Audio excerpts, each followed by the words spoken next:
This is I Go Travel with Don Barnett.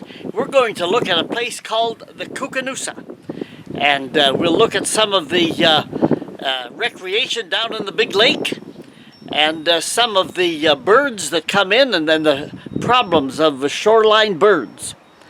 And we're going to look at a little bit of the history, the early part of the lake area, and about some of the problems that the government has had in negotiating a settlement over water management with the United States. Canada has been totally unprepared, and there's another set of negotiations on the horizon.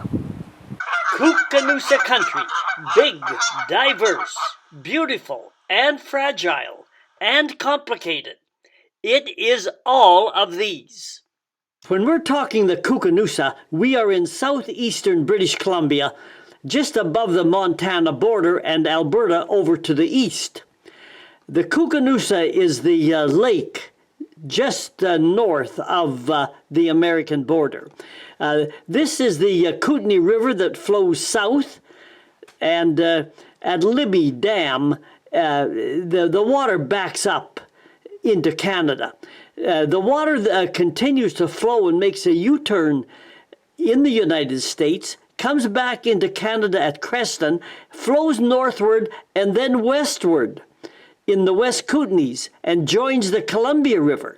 Here's the Columbia River, starts very close to the Kootenay River, just in the adjacent valley, but the Columbia River runs north and makes a U-turn. There's the Mica Dam there. We're up around the Trans-Canada Highway, and the Columbia River flows south and is joined by the Kootenay River in this area just north of the border, and the water flows south into the state of Washington and flows westward toward the Pacific Ocean.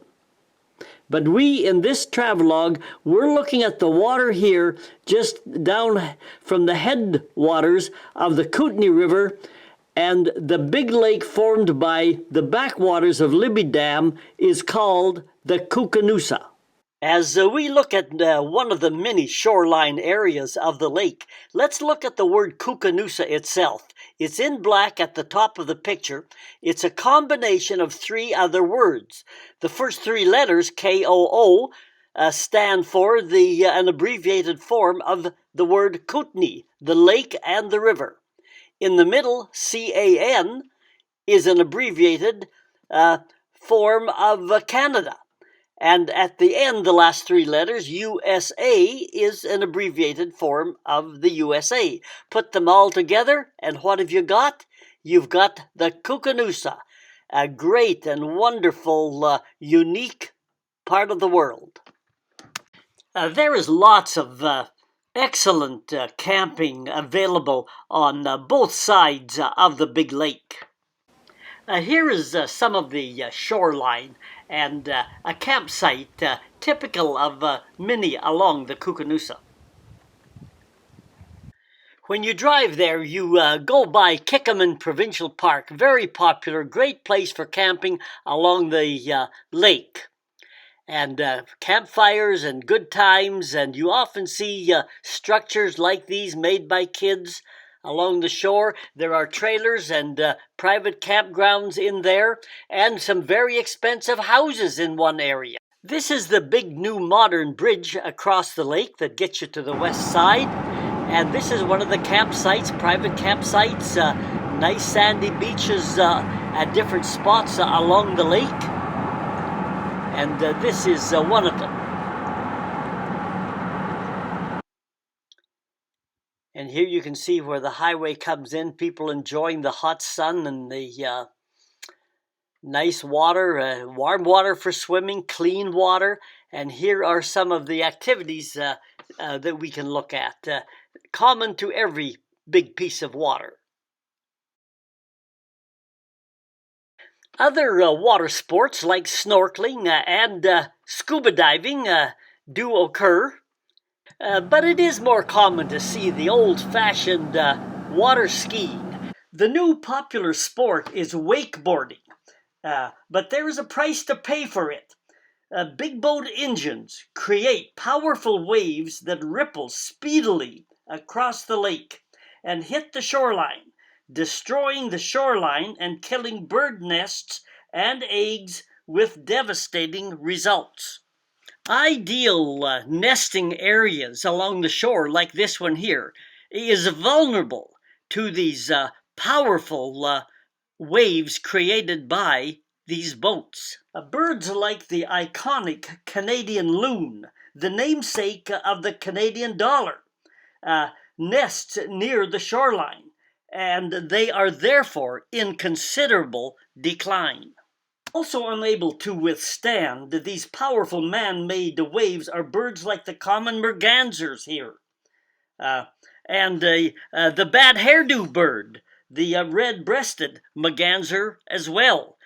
You far less frequently see a family of mergansers like this, and it was more common at one time to see a family of birds swimming across the lake.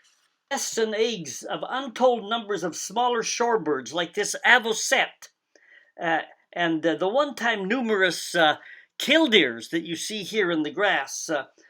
They just cannot survive these powerful waves created by these boats.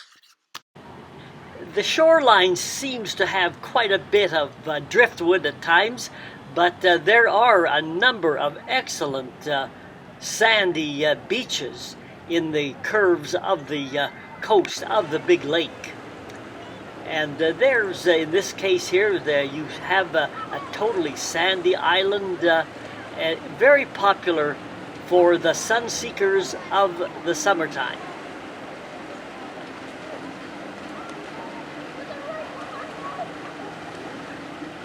There are several small farm and ranch operations along the lake. At one point, you drive through the middle of a farmyard with the house on one side and the barns and corral over on the other side.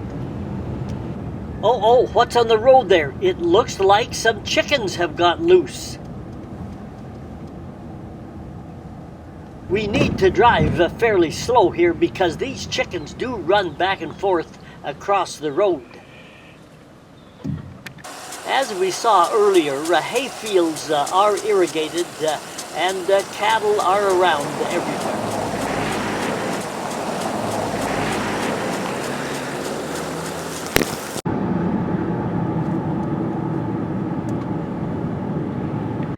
You do see small groups of cattle along the lake every once in a while, and they come and visit along the beach, and it's amazing how these cows can climb hills. Now here's a cow that got left, a young cow. Whoa, I gotta go back. My friends went the other way. No, let's see. Can I get up there? Too steep. Whoa, look out. Look at that hill climber. Will she make it? Yes, she did.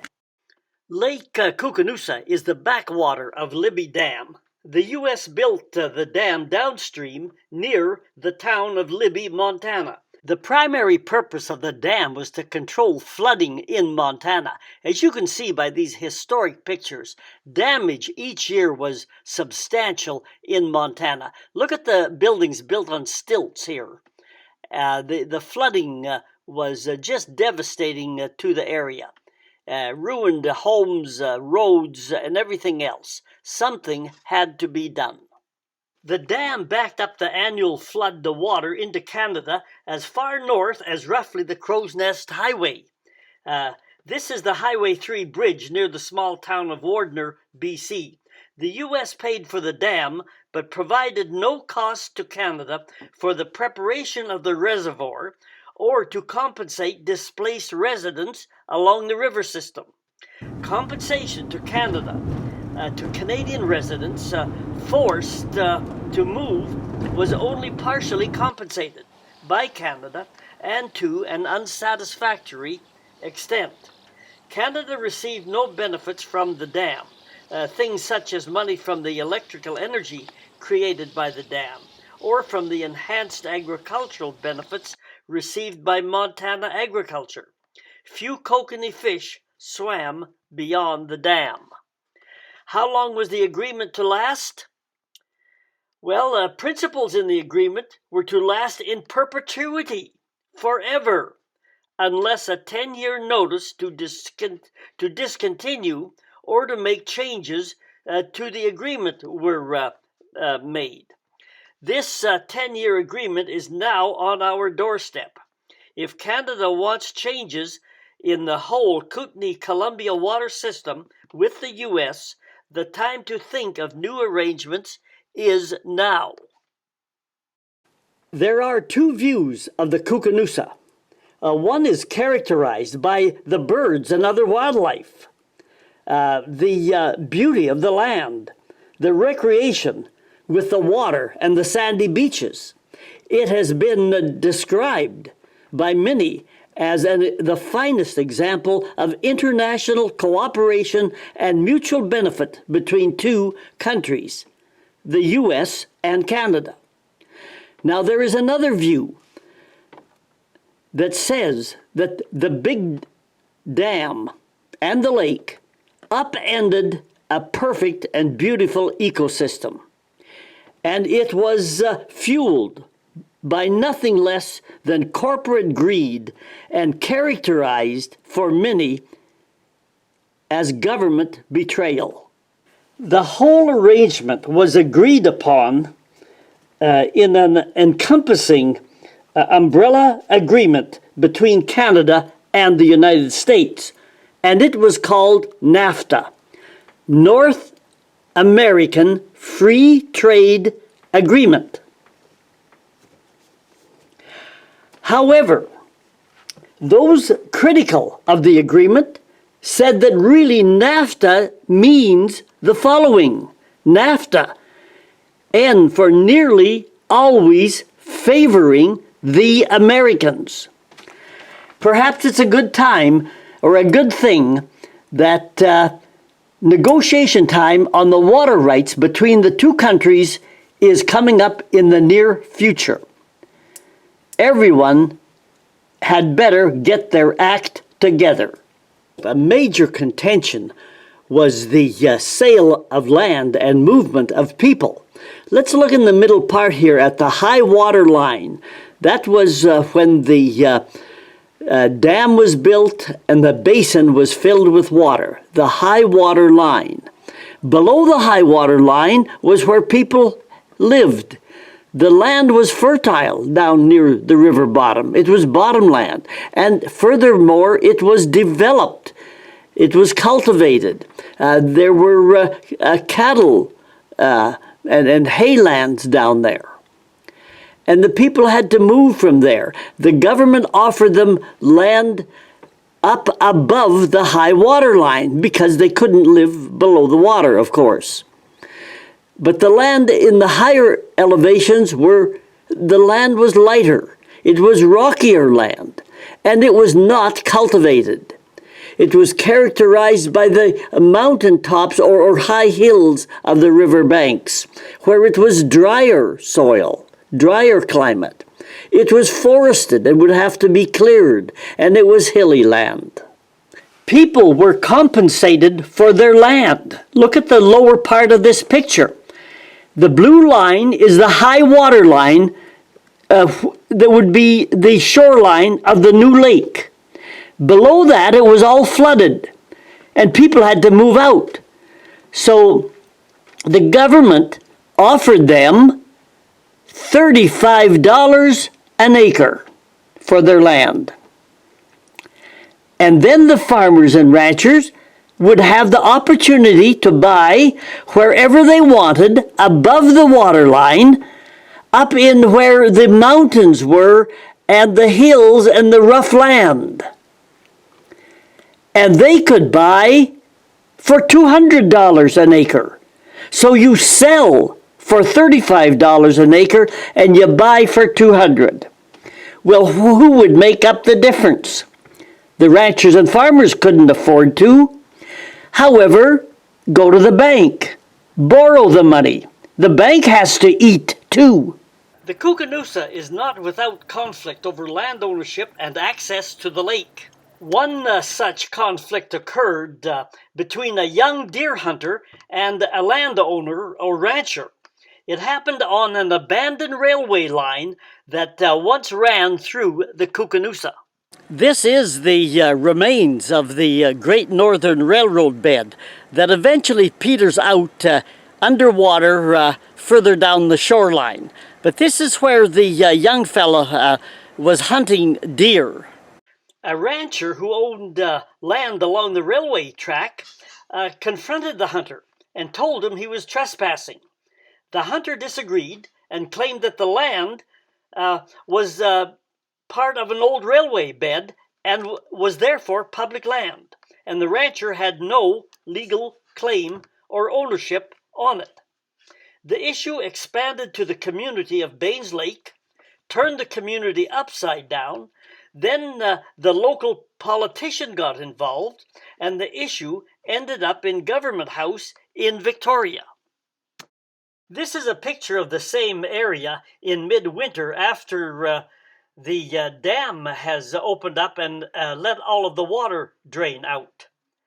In the argument between the hunter and the rancher, the community argued that it had a right to have the only realistically available access to the lake.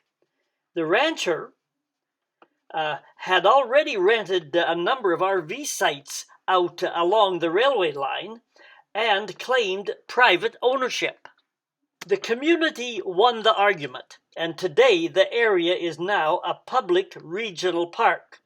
If you look at my video homepage in the bike trails section, take a look at the video on the Isidore Canyon Trail.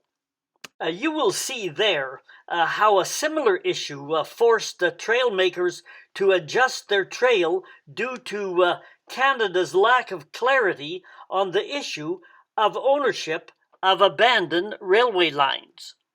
Well, you know, most of the time, I like to say, enjoy watching these videos. But this particular video, I don't want you to enjoy it necessarily. That's up to you.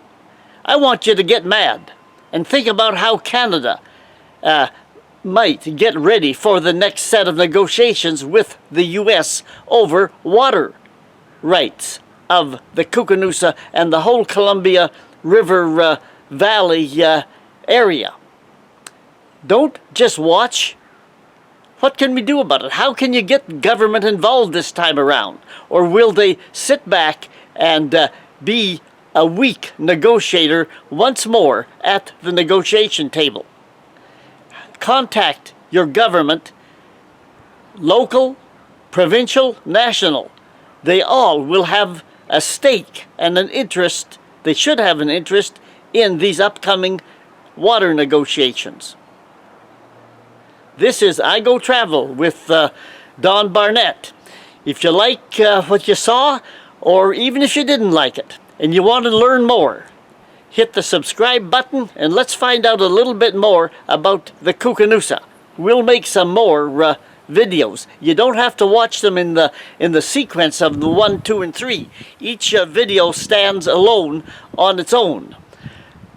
All right, until then, adios for now.